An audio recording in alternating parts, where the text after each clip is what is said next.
नमस्कार. श्वेता सावजी किचनमध्ये तुम्हा सर्वांचं मनापासून पुन्हा एकदा स्वागत आहे. आजची आपली रेसिपी आहे मिरचीचं लोणचं.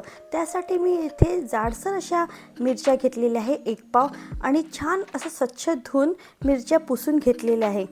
ओलावा नको, नाही तर आपलं लोणचं खराब होऊ शकतं. आणि इथे मी उभे काप करून त्याचे पुन्हा बारीक बारीक काप करते आहे.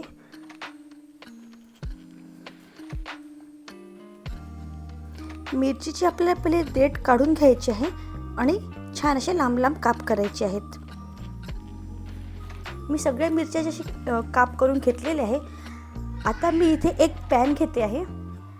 पॅनमध्ये 3 टेबलस्पून मोहरीची डाळ घेतलेली आहे आणि फक्त आपल्याला 1 मिनिटापर्यंतच परतायची आहे, जास्त परतायची नाही आहे, तर जळून जाईल आणि मिरचीची टेस्ट, लोणच्याची टेस्ट चेंज होऊन जाईल. आणि त्याला जाडसर मी अशी बारीक करते आहे. खूप बारीक करायची नाही आहे, आपल्याला जाडसरच ठेवायची आहे. इथे 1 कप मी तेल घालते आहे.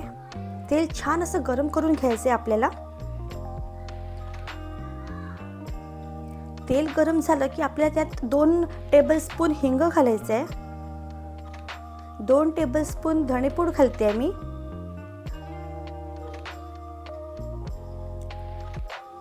आणि 2 टेबलस्पून जिरेपूड घालते आहे. छान सगळं असं मिक्स करून घ्यायचं आहे आणि अर्धा तास आपल्याला तेल छान असं थंड होऊ द्यायचं आहे. तेल थंड झालं की आपल्याला हे जे तेल आहे हे सगळं मिरचीमध्ये ओतायचं आहे. इथे मी मिरच्यामध्ये 3 टेबलस्पून मीठ घालते आहे आणि जी डाळ बारीक केली होती ती घालते आहे. इथे मी लिंबाचा वापर करत नाही आहे. इथे मी 2 टेबलस्पून आमचूर पावडर घालते आहे. सगळं छान आपल्याला एकत्र असं मिक्स करून घ्यायचं आहे.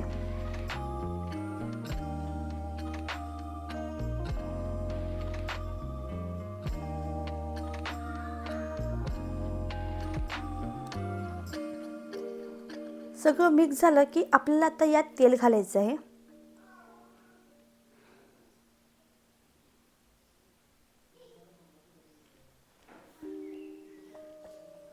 लोणच्याला नेहमी जास्त तेल हवं असतं. आपलं जे लोणचं आहे त्याच्या वरपर्यंत तेल पाहिजे असतं, म्हणजे बुरशी लागणार नाही आणि लोणचं पण टिकून राहील. आणि लोणचं नेहमी काचेच्या बॉटलमध्येच ठेवायचं, प्लॅस्टिकमध्ये ठेवायचं नाही, कारण प्लॅस्टिकमध्ये खराब होऊ शकतं.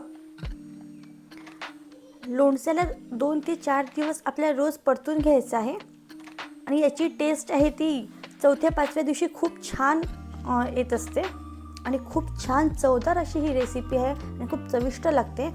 तुम्ही एकदा नक्की ट्राय करून बघा. माझ्या पद्धतीचं लोणचं तुम्हाला नक्की आवडेल. आणि कमेंट करा, लाईक करा, शेअर करा आणि माझ्या चॅनलला सबस्क्राईब करायला विसरू नका.